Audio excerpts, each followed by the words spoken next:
तो दोस्तों कई सारे लोग हैं जो मुझसे पूछते हैं कि सर हमने लिस्टिंग प्राइस तो फिक्स कर दिया है लेकिन हमको ये नहीं पता होता है कि हमारे अकाउंट में कितना रुपए फ्लिपकार्ट की तरफ से आएगा। तो आइए मैं आपको यहाँ पे ये बताने वाला हूँ कि किसी भी लिस्टिंग में जाने के बाद हमें ये कैसे पता चलेगा कि इस प्रोडक्ट का जब हमें सेल होगा तो उसका जो भी सेटलमेंट अमाउंट आप बोल सकते हैं या फिर कहें तो जो प्रोडक्ट है आपका जब बिक जाएगा, ऑर्डर उसके पास पहुँच जाएगा, डिलीवर्ड हो जाएगा, जो भी चीज़ें हैं जो प्रोसेस कंप्लीट हो जाएगा, उसके बाद आपको फ्लिपकार्ट की तरफ से कितने रुपए आपके अकाउंट में आएँगे। तो इस अमाउंट को दोस्तों बोलते हैं सेटलमेंट अमाउंट। तो दोस्तों इस अमाउंट को जानना बहुत ही इम्पोर्टेंट है कि किस प्रोडक्ट पे या किस लिस्टिंग प्राइस पे मुझे कितना अमाउंट लास्ट में मिलेगा। दोस्तों जो अमाउंट आपको लास्ट में मिलेगा उसी के हिसाब से पता चलेगा कि आप दोस्तों लॉस में हैं या फिर प्रॉफिट में हैं।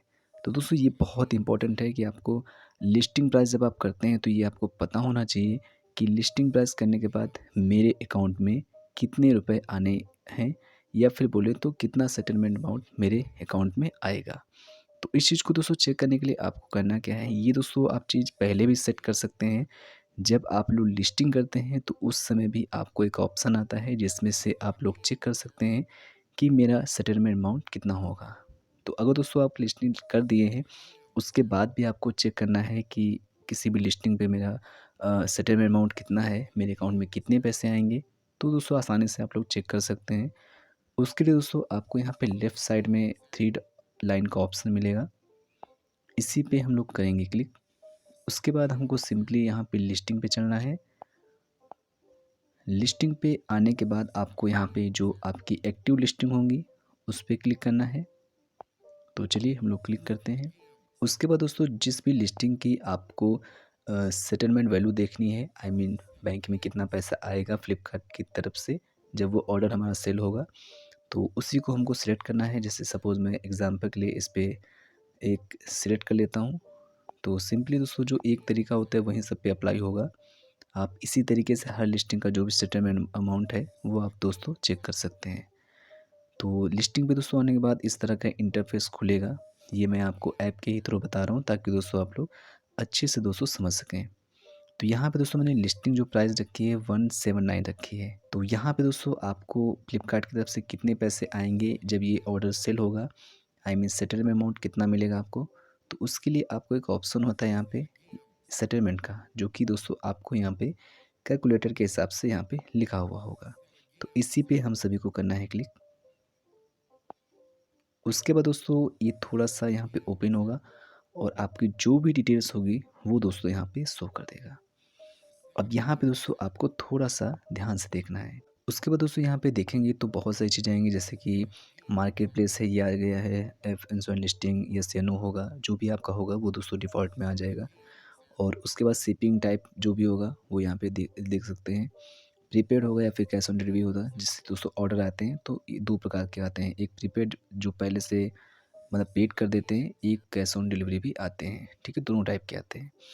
अब यहाँ पे दोस्तों देख सकते हैं कि मेरा जो लिस्टिंग प्राइस था वो 179 था। उसके बाद यहाँ पे शिपिंग चार्ज जुड़ा है ₹40।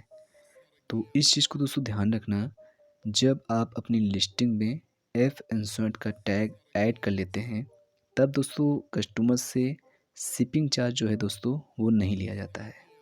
इस चीज़ को दोस्तों ध्यान रखना, कभी भी लिस्टिंग का प्राइस जब आप सेट करना, तो ये ध्यान रखना कि हमको ₹40 या फिर ₹51 या फिर ₹65 जो भी होता है, वो दोस्तों एक्स्ट्रा चार्ज हम लोग उससे नहीं लेंगे, ठीक है? जब भी आप लोग एफ इंसर्ट का टैग लगा देंगे, तो इस चीज़ को हमेशा ध्यान रखना है ताकि दोस्तों आपको लॉस में नहीं होना है। उसके बाद यहाँ पे देखेंगे कि मेरा डेबिट हो रहा है, वो यहाँ पे ₹71.25 दिखा रहा है और दोस्तों मेरी जो सेटलमेंट वैल्यू है वो दिखा रहा है।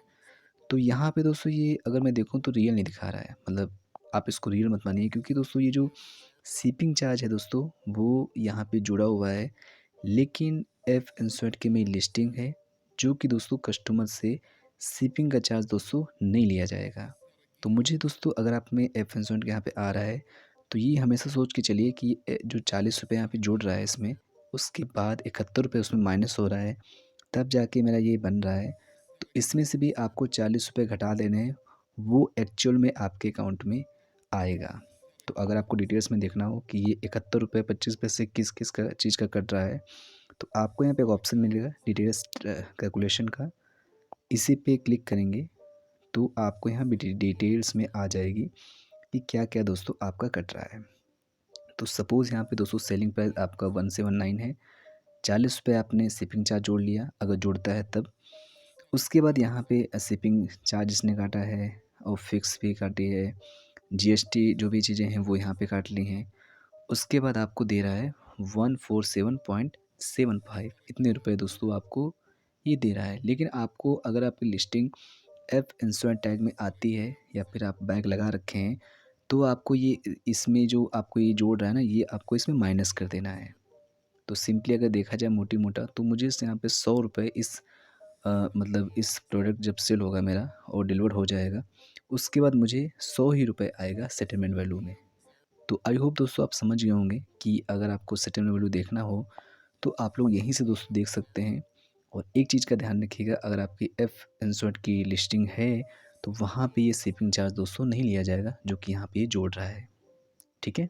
तो इस चीज़ को दोस्तों ध्यान रखिएगा और इसी तरीके से आप अपनी हर लिस्टिंग का जो भी सेटलमेंट वैल्यू है या फिर बोले तो फ्लिपकार्ट जितना आपको पैसा भेजेगा, वो दोस्तों यहीं से आप देख सकते हैं हर लिस्टिंग में जाके कि किस लिस्टिंग में मेरा कितना रुपए मेरे अकाउंट में आने वाला है। दोस्तों पैसे दोस्तों तभी आएँगे जब आपके ऑर्डर आएँगे और ऑर्डर दोस्तों जब आएगा, डिलीवर्ड होगा, उसके बाद ही दोस्तों आपके पैसे जो हैं अपने शेड्यूल के हिसाब से आते हैं। ठीक है?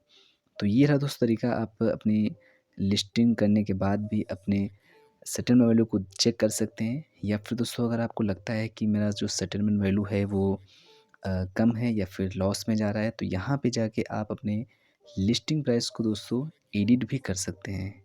तो अगर मुझे एडिट करना हो तो यहीं पे मैं क्लिक करूँगा, तो ये जो दोस्तों लिस्टिंग प्राइस है वो दोस्तों एडिट भी हो जाएगा। ठीक है? तो आई होप दोस्तों आप समझ गए होंगे। और अगर दोस्तों आपको कोई सवाल हो या फिर आपको कोई क्वेश्चन हो, तो आप मुझे कमेंट बॉक्स में लिख सकते हैं। थैंक्स फॉर वॉचिंग दोस्तों। Bye bye.